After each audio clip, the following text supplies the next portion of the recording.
Hey everyone, welcome back to Corporate Decoder, the place where we decode the confusing language of big business. And today we're diving into Consumer Portfolio Services, Inc.'s latest report.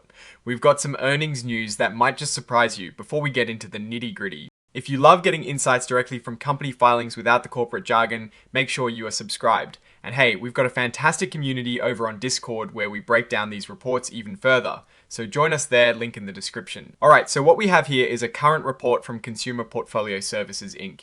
Think of it as a company's official announcement to let everyone know what has been happening, especially with their financial performance. This report specifically came out on the 10th of November 2025, telling us about their performance up to the 30th of September 2025. This date is super important because it tells us the report is giving us a snapshot of the company right around the early part of November 2025. It is like getting a fresh update on how the company is doing in the most recent business period. This is our company, Consumer Portfolio Services Incorporated, often just called CPS Incorporated. They are primarily involved in originating and servicing automobile contracts for residents of the United States. Essentially, they help people finance cars and then manage those loans. Now, this little detail tells us where the company was officially set up or incorporated. In this case, it is California. This can sometimes be relevant for understanding tax laws or corporate regulations they operate under. But for our purposes today, it's just a background fact. This here is their main office address. While we do not need to know the exact street for our analysis, it does confirm their operational base. Keep in mind, companies can have headquarters in one state and be incorporated in another. CPS Incorporated, though incorporated in California, has its principal executive offices in Las Vegas, Nevada. Here we see what kind of shares the company has available for trading. They have common stock, which is typical for most publicly traded companies. This is their stock ticker symbol. When you want to buy or sell shares of this company, you'll look for CPSS on the stock market. And this is where you can find CPSS trading on the NASDAQ. Knowing where a company is listed can give you a sense of its size and the types of companies that tend to trade on that exchange. The NASDAQ, especially the global market, generally lists a variety of growth-oriented companies. This section is the heart of the announcement. It is where the company officially reports its financial results.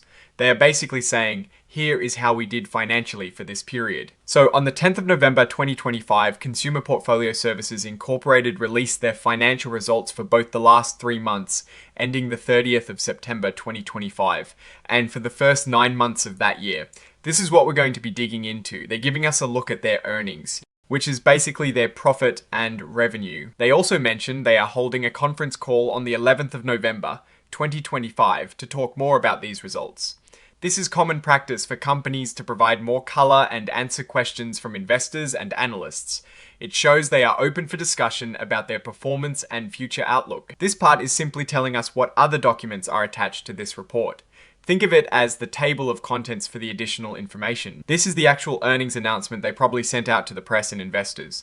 It is usually a more detailed document than this 8K filing itself, and it contains the crucial numbers we want to analyze. This is a bit more technical. It refers to an XBRL document, which is a system for tagging financial data so it can be read and analyzed by computers more easily.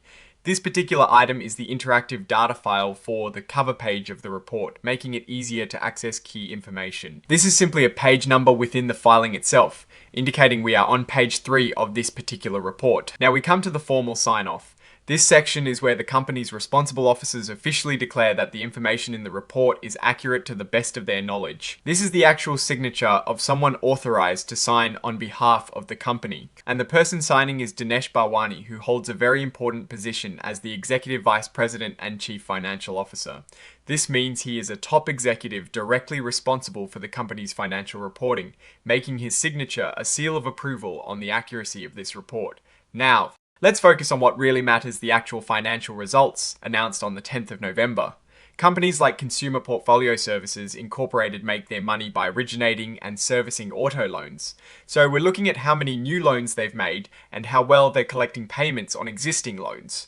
While the specific financial tables that contain the detailed numbers for revenue, expenses, and profit are not directly embedded here in a way that we can easily scroll to and analyze every single line item, the announcement referenced as Exhibit 99.1 is where those figures would be.